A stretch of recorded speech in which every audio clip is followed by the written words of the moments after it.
gotta keep it integrated.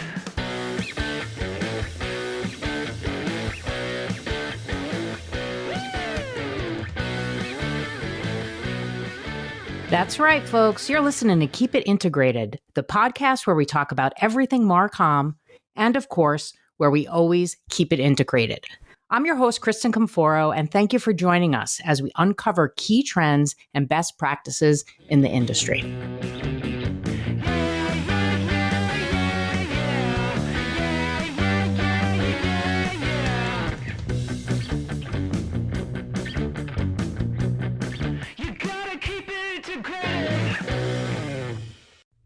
All right, folks, welcome back. Here we are, Kristin. You've got me. I'm all by my lonesome today at the home studio. It is Thanksgiving week. So guess what?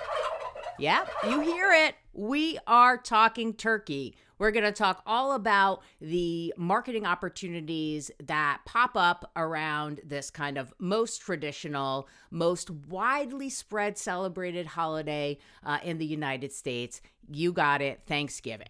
So just to give you a little bit of a background, you know, we all know that there's probably 2 F words that are associated with Thanksgiving.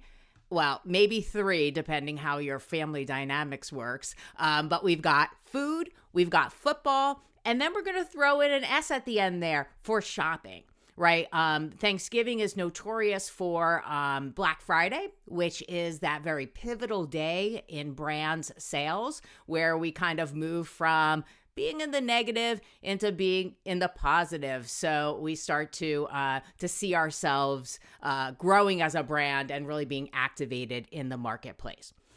But I did want to talk a little bit about just the impact of Thanksgiving on its own in terms of shopping, because believe it or not, a lot of the shopping comes prior to Black Friday. You know, we think about going out and kicking off the Christmas and Hanukkah and Kwanzaa and other holiday shopping seasons on that Black Friday, but really we begin spending a lot earlier when it comes to Thanksgiving. Listen to this. Moving into Thanksgiving, Americans are going to spend roughly $950 million on turkey alone.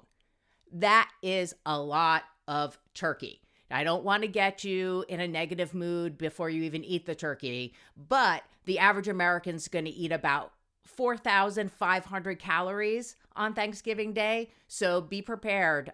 Black Friday, maybe instead of going to the mall, you should spend upwards of 10 hours on a treadmill trying to burn that off. If, of course, you know, we're body positive here, keep it integrated. So don't worry about it. Enjoy yourself. Have a good time. But, you know, even before that Black Friday, the holiday season activates so many brands in our minds.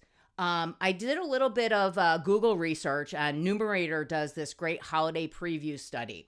And they talked about how brands like Stovetop, Cool Whip, Jiffy, they've all seen like 3 to 4 times growth in household penetration just over these 5 days that are leading up into Thanksgiving. Other brands that felt this lift were also Butterball, French's, Reddi-wip. So we know that we associate brands with the holidays. And so, you know, when I think about my experience at Advertising Week last month, I went to a session on mascots. And essentially, you know, how are mascots navigating the social terrain now in 2023? And one of the mascots and that was focused on was the Jolly Green Giant. Yes, you can do it. Ho, ho, ho, Green Giant. We all have to, you got to do it when you have this moment. Kristen Thompson, who's the president of Frozen Food Division at B&G Foods and was the former marketing director of Green Giant, sat in on this panel and really talked about how the mascot was developed. And I'm choosing to highlight the Green Giant here because it's very much aligned with Thanksgiving and what we're about to do in terms of the holiday. Let's give a listen to the origin story of the Green Giant because it didn't go exactly as they had planned. was created by the Green Giant Company back in 1926, I believe. He started out as a green giant because that was a type of pea, a green giant, a gigantic type of, not a gigantic type of pea, but a larger pea, the Green Giant Canning Company.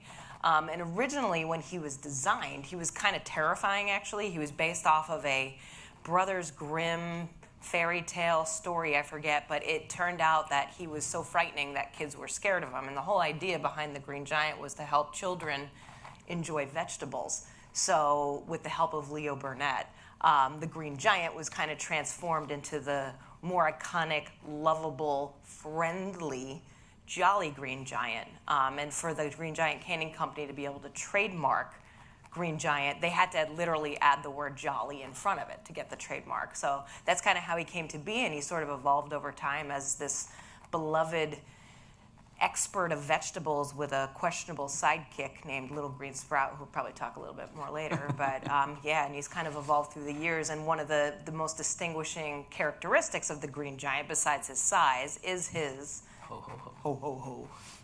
So it's not totally surprising that a character named after a gigantic pea would be terrifying, specifically to children, right? So I find that quite interesting that, it took them a little while to kind of figure out how to really make this character resonate.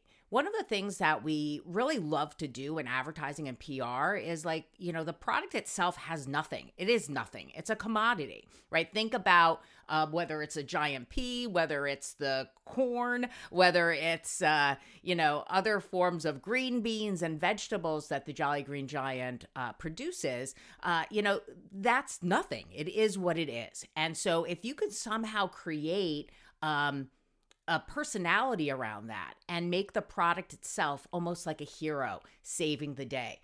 As Kristen said, this idea of like an expert in all things vegetable, think of how crazy that is.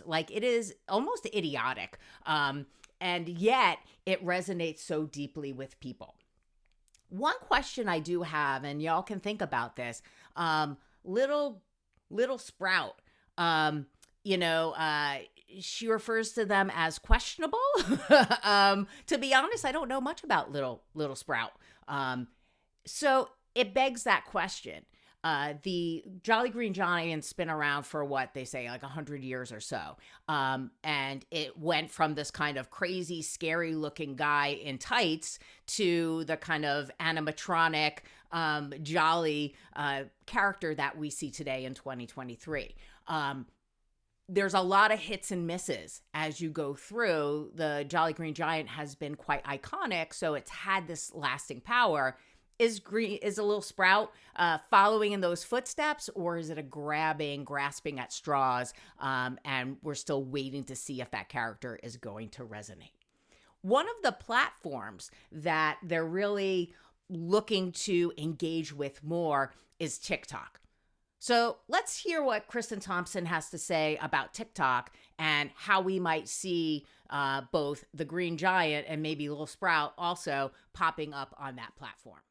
So much opportunity. I think obviously a mascot is the voice of the brand, and if you're a human being on this earth right now, clearly you're engaging in TikTok, and it's probably the biggest opportunity for us to continue to stay relevant with the right audience. There's so many purchase decisions being made within the app itself, and food in general I think is a big opportunity with partnering with influencers and different chefs and things like that, which we've done in the past. Our plans for TikTok is to continue to increase our investment and understanding how we build that out with the Green Giant himself and Little Green Sprout as part of our full mix next year. So while they're talking about TikTok and a lot of the discourse and activation is happening there, let's focus on the word partnering, because that's really where the integration comes in. If Sarah was here, she would be popping up her little voice saying, what about the PR? Because I am decidedly the advertising person. So I see everything through advertising's lens.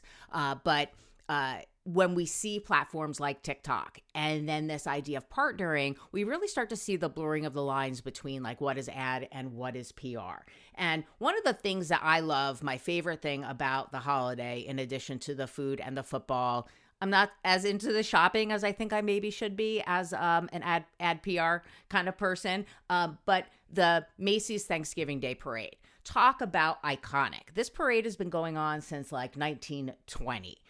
So, I mean, it's the highlight to many people's Thanksgivings. I think it was Mark Marshall, who's the NBC Universal president of ad sales, said that the parade is their Super Bowl for family viewers. So we really see this as a way for the whole family to come together. Millions of people watch the parade on TV. Millions of people show up at New York City to have that full experience. When you talk about experience, you know, this is huge. And so it's really a big opportunity for brands, specifically brands like the Green Giant, who has this beautiful tie-in with food. But really, if you watch the parade, you're going to see a whole bunch of brands, some of them a little bit more questionable than others in terms of what's the relevance. But you cannot beat the kind of exposure and the media impressions that are going to happen after the parade in terms of, even if the connection seems a little bit weird, it's still going to provide an overall lift for the brand. Let's hear one last little clip from Kristen Thompson because she talks a lot about, or did talk a lot in this session about the Jolly Green Giant showing up. And I really love that idea of this being bigger than social media, this being bigger than one thing, whether it's advertising or PR. But what could it mean for your brand to show up in really cool and interesting ways? Yeah, so I was mentioning before, I mean, one of the key things that we've tried to do with the Giant is have him show up in creative locations.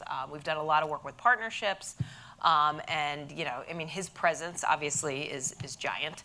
And he really adds a lot to different charitable events and things like that. So aside from just the social media and things like that, we do a lot of event marketing with the Giant too. So I really want to kind of end on that point. When we're thinking about the ways that we can interact and engage with our customers, we have to really hit all of the cylinders. You know, so yes, being on TikTok, yes, doing the paid posts, yes, doing the TV ads, but also, yes, building this experience around something that's more tangible for your brand. Anytime you can imbue your brand with these kinds of personality, with something that we really can connect with, you know, this is classic branding. And so the Jolly Green Giant is a perfect example of this.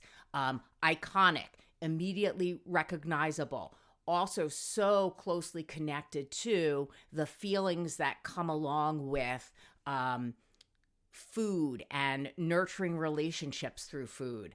So a lot that we can learn from the Jolly Green Giant. We still will keep an eye out for Little Sprout. Maybe we'll see them on the parade. I'm going to be watching. We'll see who shows up. Have a fantastic Thanksgiving.